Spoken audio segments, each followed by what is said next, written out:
Welcome to cube TV. నేను వెంకర్ ఫాతిమా.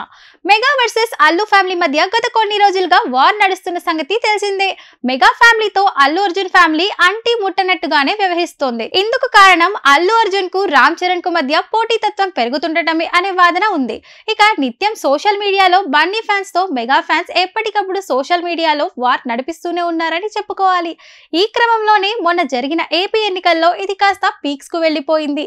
ఎందుకంటే మెగా ఫ్యామిలీ మొత్తం పిఠాపురంలో పవన్ కళ్యాణ్ కు మద్దతుగా ప్రచారం చేసింది. కానీ అల్లు అర్జున్ మాత్రం పవన్ కళ్యాణ్ కోసం పిఠాపురం కు వెళ్లలేదు. కానీ నంద్యాల వైసీపీ అభ్యర్థి శిల్పా రవిచంద్రారెడ్డి ఇంటికి వెళ్లి మద్దతు ఇచ్చాడు.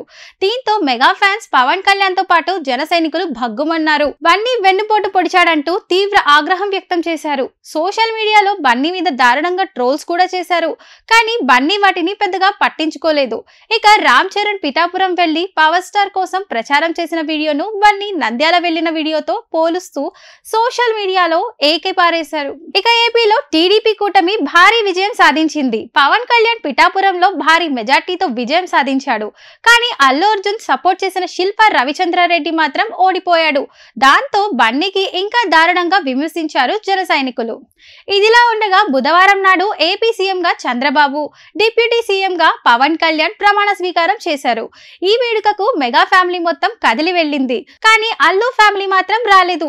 అయితే అల్లు ఫ్యామిలీకి ఆహ్వానం అందలేదని అంటున్నారు బన్నీ ఫ్యాన్స్. ఈ రచ్చ జరుగుతుండగానే మెగా మేనల్లుడు సాయి ధరమ్ తేజ్ తన సోషల్ మీడియా అకౌంట్ లో నుంచి అల్లు అర్జున్ తో పాటు ఆయన భార్య స్నేహారెడ్డిని అన్ఫాలో చేశాడు.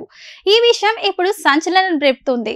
అంటే వివాదం మరింత ముదురుతుందా అనే అనుమానాలు వ్యక్తమవుతున్నాయి. అయితే సాయి తేజ్ బన్నీ తమ్ముడు అల్లు శిరీష్ ను మాత్రం ఫాలో అవుతున్నాడు. ఇక బన్నీని ప్రస్తుతానికి మెగా హీరోలు అందరూ ఫాలో అవుతున్నారు. మరి సాయి తేజ్ ఇలా అన్ఫాలో చేయడానికి కారణం మొన్నటి ఎన్నికల ఘటనలేనా లేదంటే వేరే ఇతర కారణాలు ఉన్నాయా అని ఆరా తీస్తున్నారు.